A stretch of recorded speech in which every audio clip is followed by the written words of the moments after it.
have so many stories I want to tell you.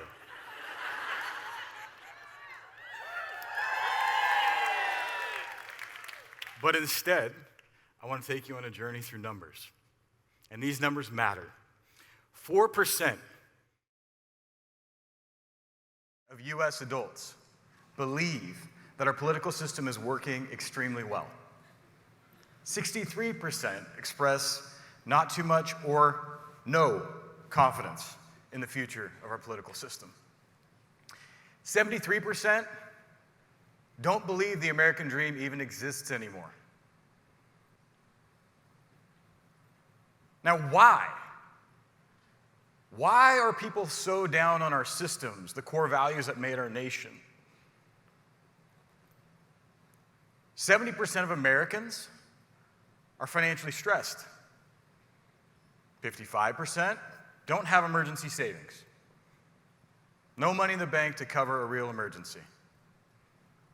58% of Americans, adults, experience loneliness, which Vivek Murthy, the Surgeon General, says is the equivalent of smoking a pack of cigarettes per day. 85% of employed workers are not engaged at work, scrolling, watching YouTube, Facebook, not enjoying what they do for work, costing an estimated $7.8 trillion per year in lost productivity. 51% of the global population will be defined as obese by 2035, costing the economy over $4 trillion per year. Now, this is not about saying we're all failing and us feeling bad about ourselves. But something's not right if we look at the data. It might not be in this room, but it's out there and everywhere. But maybe it's just adults, right? Because all those data points were adults, adults, adults. Maybe it's work, it's life, it's stress.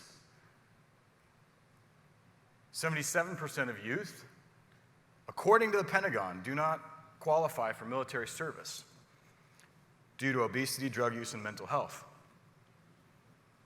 By the way, 57% of 12 to 27-year-olds want to be influencers. That's their dream job. Depression is the leading cause of disability in the United States for ages 15 to 44.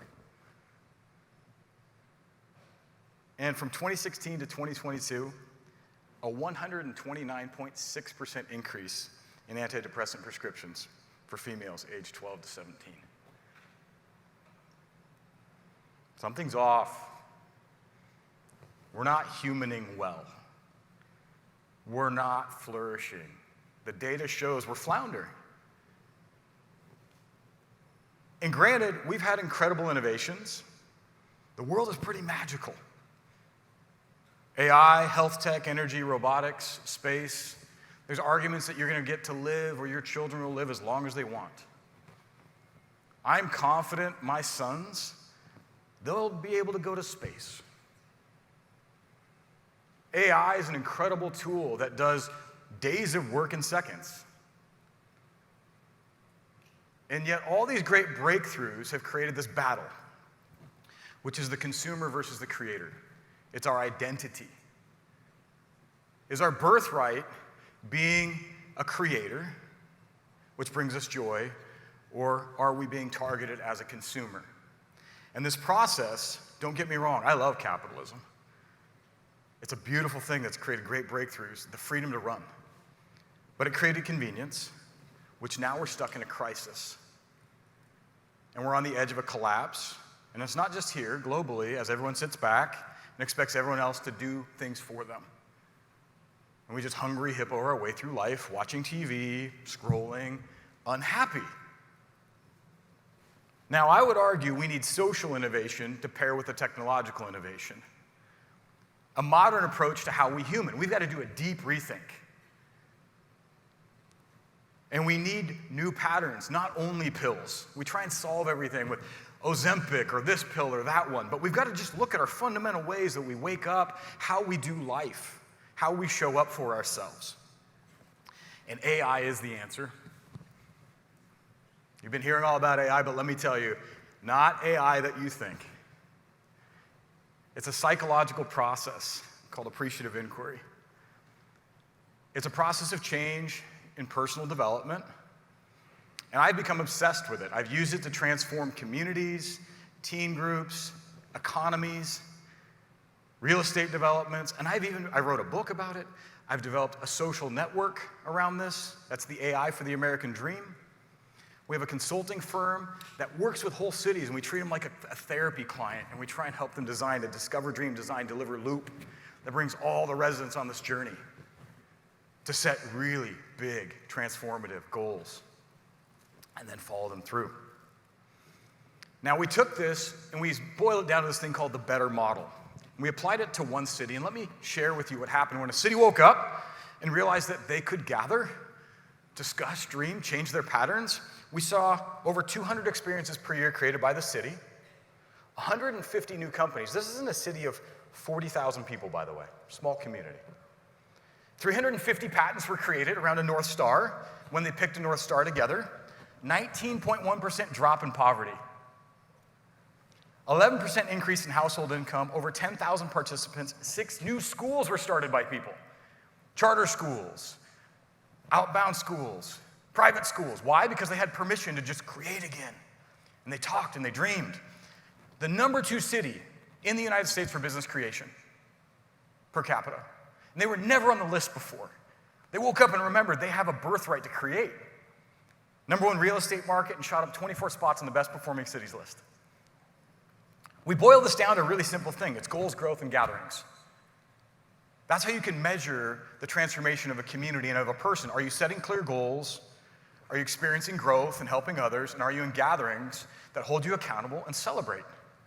This is the flourishing formula. This is how you measure human flourishing and flourishing in a city.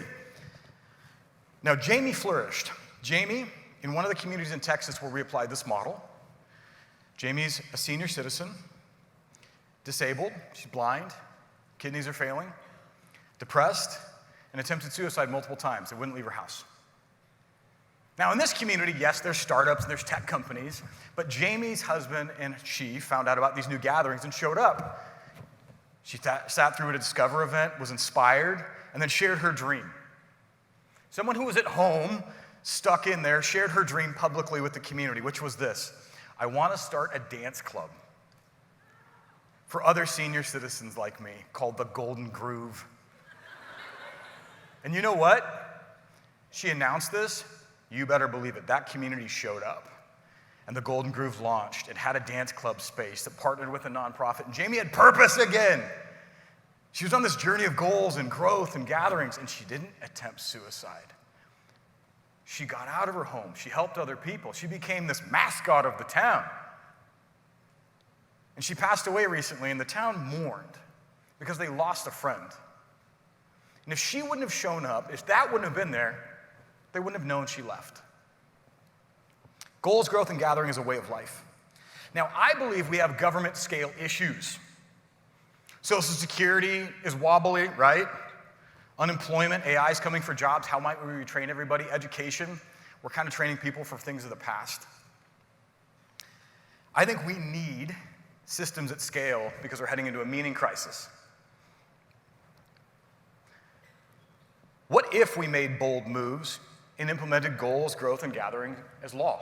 What if we legislated community members gathering and setting goals and dreaming again and learning skills? What if we rethought Social Security and unemployment and disability and even other incentives around education, that you had to come to a gathering every 4 months, be inspired, hear what your neighbors are doing, declare a project out of a database full of projects that mattered, that the world needed solved, and it introduced you to your neighbors.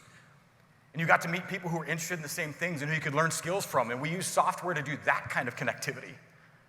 And then you received an incentive to do this, and you set up small groups, and you showed up again, and we mandated people to show up for themselves. Because it's not working the other way. I want to introduce you to a concept called the PBI. Elon Musk, Sam Altman, and others are talking about universal basic income, reverse taxation in the 80s. I don't believe in it. But I do believe in a PBI, reimagining a project-based incentive, which is when people choose to show up for themselves, get in community, declare a goal, that matters, learn skills, and be held accountable to try and ship the best version of themselves and something for the world. Then we can rethink Social Security, unemployment, education, disability, all these entitlements into a system that underwrites people to row together as a nation to build the tomorrow we want. How do you start this? I don't know. We just decided, let's try something. We piloted in 20 states, gathering centers in local communities. With the cooperative extension, it's an agricultural system that's tied to the land-grant university. We partnered with Apple and Eric Schmidt. Eric funded the laptops through his foundation. Apple came out and taught people how to code. They set goals, they dreamed, got in community, they gathered once a week, and they learned new skills, and they shipped products. It was the #1 talent initiative in the United States. Fast forward, a couple years later, we piloted in Kentucky, Oregon, Florida. Thought, let's try and make this federal legislation. So we developed a concept called NIMSTA, National Innovation and Modern Skills Training Act. I didn't pick the name, senators did. I had a better one. It was community, research, and productivity. It was like the crap bill. They didn't like it.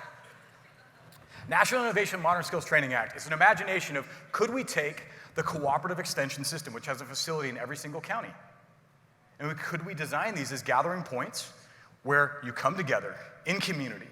If you want to receive any form of support, you must show up as a resident of our nation, a citizen of the nation, to say, here's what I want to work on, put us in community, and we build together. Look, I could be wrong about the PBI, what's going to happen with AI, but what I do know is right is this. The majority are not flourishing.